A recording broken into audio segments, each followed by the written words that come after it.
Hey, what's going on, guys, and welcome back to another episode in my Football Manager series. I do believe this is episode number 64, and today we have our first game in the Champions League group stage away against Real Madrid at the Bernabeu, and also a game against Derby County in the Premier League. But before we play that game, though, we're going to show you how Swansea have been getting on the camera, and also one more signing to the Swansea team. So, of course, in the last episode, the transfer window had not slammed shut. We still had a few days to complete some deals, and on deadline day, I made one new signing to the Welsh club.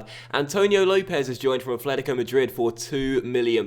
This is a 17-year-old defensive midfielder, and he looks really decent. You know, a decent new gen / regen player. Also, I read a comment a couple episodes ago from someone saying when you make a new signing, can you please click on their role so you can see the best attributes for their preferred, or I should say their more sort of known role, if you will. Good suggestion. I should have done that a long time ago. It's a shame it's taken me 63 episodes to start doing it, but thank you regardless for the suggestion. But yeah, he looks like a pretty decent player, and yeah, he comes in, and you guys know why I've signed the guy, really. It's because in a few years' time, he can become homegrown, and you guys know that I'm obsessed with homegrown talent. So, yeah, we shoved him in the academy straight away. He's learning from Joe Allen right now, and yeah, I'm excited about this guy. You know, I really am. He's got dual citizenship, I think, with Germany as well. Yeah, so he can play for either Spain or Germany, but yeah, he looks pretty decent, and for £2 million, I think it could rise to 4. He looks like a pretty smart investment for the future that, again, like Caraman, like Peter Jones, could become homegrown in the future. So yeah, I'm excited to see how this guy develops, and he could be a pretty decent signing. And off camera, as you can see, we just played the one game. We faced Newcastle away from home, and we got the win at St James's Park by 2-0. Barbosa scored the first, and then in stoppage time, we wrapped up the points with Chewy scoring the goal. He's had a great start to his Swansea career, and yes, from now on, he would of course be Chewy, as that's what you guys voted for in the poll. And I almost forgot to change that as well. I had to do this literally right now, as I forgot all about it. But yeah, we'll call him Chewy from now on. So thanks for the votes in the poll, by the way. And Chewy will be his name from now on. So yeah, pretty decent start for Chewy as well. 2 goals in 4 in the league, and 1 in the cup too. So I like to look at the guy. I really do. But still, in today's episode, then we go into a really big game. It's of course the first game of the group stage against Real Madrid. I'm really nervous for it. I'm really nervous because obviously this is the side that knocked us out in the Champions League last year in the round of 16, and they are going to be favourites to top the group. There's no doubt about that. I really want to make sure that we can get at least one win over them in this group, just to get a bit of revenge, you know. But still, the team for the game, I was going to make a couple of changes, but I'm not entirely sure. I think this team will work pretty well. Right now, as you can see, some injury problems too, quite a few as well. Marlon injured right now. Oh no, he's suspended. Sorry, Marlon suspended, but Allen is injured. He's got knee tendonitis, out for 4 to 5 months. Joe Gomez injured as well, out for almost 2 weeks. Esposito injured too. He's out for 3 weeks. Pep just coming back from injury. It's so frustrating how many more players got injured early on this season, but still, I think I will lead the team as it is, actually, and we'll go over 4-4-2. We'll have Leno in goal, back for a George Rakik, Fabiano and Caraman. In midfield, Brandt on the left, Sisto on the right, and in the middle, Sigurdsson and Sam Redmond. Up top together, Chewy and Barbosa, and on the bench, Pickford, Davies, Chambers, Benz, Kamares, Gareth Bale, and also Javier Hernandez as well. So one change, we'll start on counter as opposed to control, as you're away from home against a far superior side. So, first game of the episode, Real Madrid away. A massive game. Can we get revenge? Let's hope so. Probably not, though. Come on, Swansea. So first highlight of the game, and it does come to Real Madrid as well, with Hammers on the ball, comes inside and shoots and fires it harmlessly wide. Real Madrid have made a better start to the game, unsurprisingly, but it is still goalless. And I might regret my decision to start this game on counter as well, because Real Madrid are looking far superior, and it'll only be a matter of time before they do score, as Toni Kroos plays that wide towards the number 5 here, down this left-hand side, cuts past Sisto and gets into the area, and everyone misses the ball, and it comes towards James Rodriguez at the far post, and Real Madrid to take the lead 28 minutes in. I shouldn't have started on counter. I started on control last year at the Bernabeu, and we drew 0-0. We're not that worse than Real Madrid. Oh, that's a bad decision, isn't it? I'm going to have to change it right now. So, a good little cut inside there. Sisto didn't want to lunge in. The cross came in. Fabiano missed it. So did George at the far post. There was Rodriguez, and the Colombia makes it 1-0. But there is a highlight directly after kickoff, and whenever these happen, usually it's for the team that just conceded to try and get back in the game, and hopefully that will be the case here with Siggy finding Barbosa. And what can our Brazilian do? Out wide towards Julian Brandt here, down the left-hand side against his former club, comes inside, and it's a good save by the Polish goalkeeper who turns it behind for a corner. Our first chance there. I shouldn't have started on counter. I'm really annoyed with myself for doing that as the corner is dealt with, and Real Madrid will get it clear. We're not that worse than Real Madrid. Like, they are a better side, don't get me wrong, but you know, it's a little bit, I don't know, it's just that there was no need to start on counter after what we did here last year with a 0-0 draw, starting on control. But that's my error, and we'll have to try and get back in this game. Well, Real Madrid could make it 2-0 here as Cordero's on the ball for them, and Rakik takes him down, and we've given away a penalty. It's the Dutch centre-half going in on the Brazilian striker, and it's a good chance for Real Madrid to make it 2 from the spot. It'll be Cristiano Ronaldo against Leno. Oh, this game could slip away from us pretty quickly. So Ronaldo to take the penalty. Can the Portuguese man find the back of the net? Yes, he can, of course.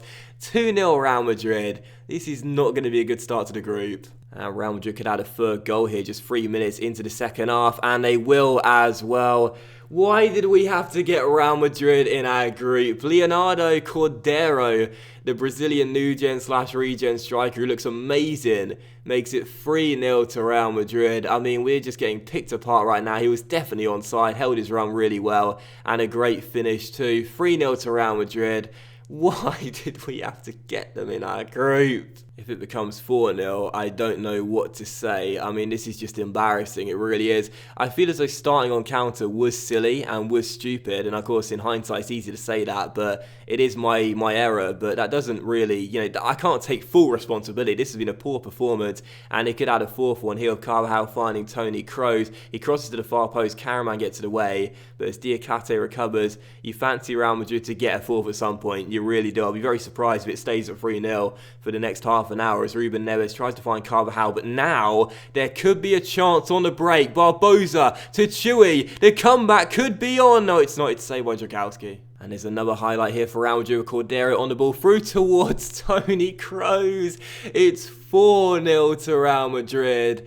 Oh, this is awful. And there's another highlight here, 66 minutes in. Hopefully we can get at least a goal back in this game to give us something, some kind of positive to take home with us. So Sisto crosses towards Barbosa, and there is our goal. Well done. Great ball by Sisto, and Barbosa with a finish. We do reduce the deficit a little bit. It's 4-1. And I guess that's something to take back to Wales. What a ball that is by Sisto, and Barbosa with the cool finish. And that's a really, really nice goal. So 4-1, and I won't say we're back in the game because obviously we're not, but at least we get some kind of positive. Oh, wow. No, surely not. Oh, my word.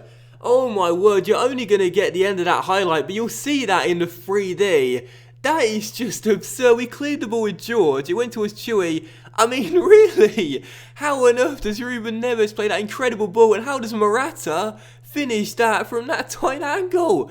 Oh my word, it is 5-1 to Real Madrid.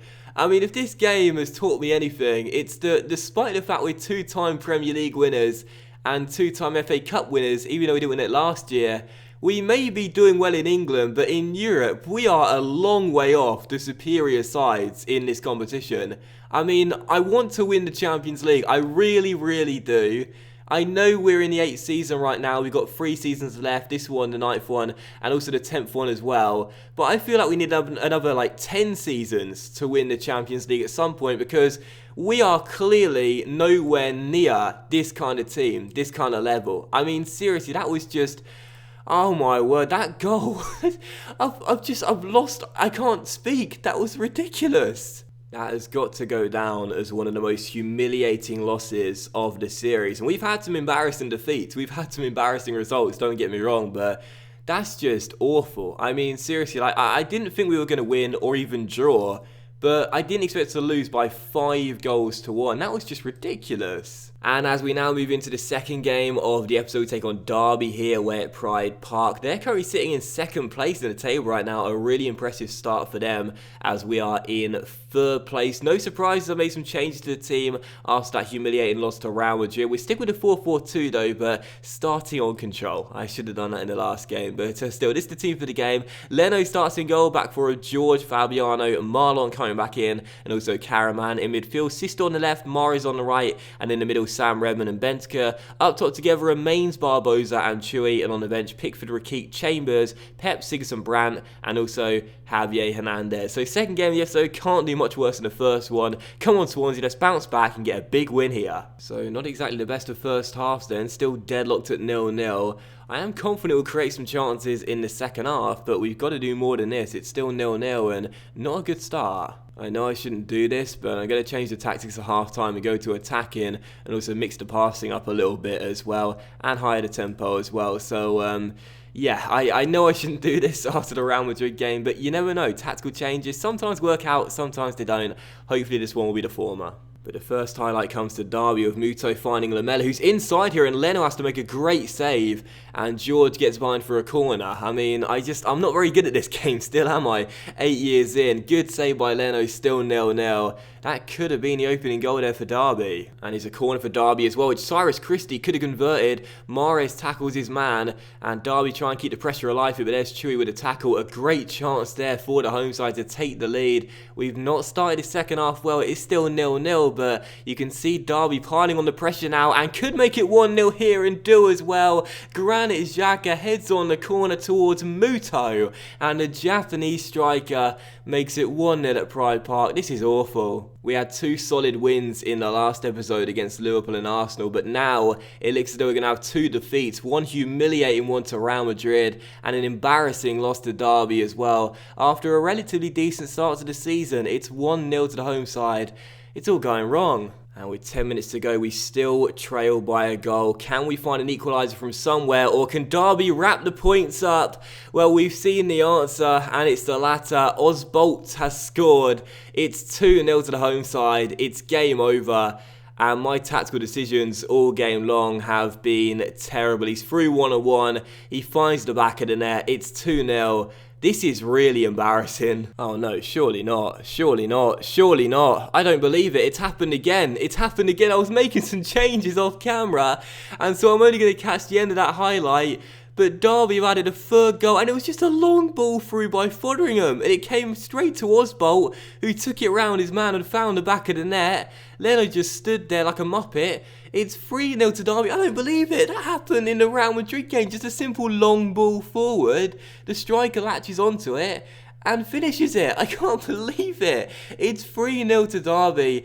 This is the most humiliating episode I've ever put out on YouTube. I can't believe this. Don't make it 4. Don't make it 4. Thank God for Leno there. This is unbelievable. What's happened to us? I mean, there it is. Final score. Derby 3, Swansea 0. I wish I would have changed the tactics differently to what I did in this game and the Real Madrid game and done something else. But I've played like this type of formation before, like with 1 centre-back and 1 defensive midfielder and been okay. I've played on counter against the bigger sides before and been okay, but today's episode, it just hasn't worked out at all.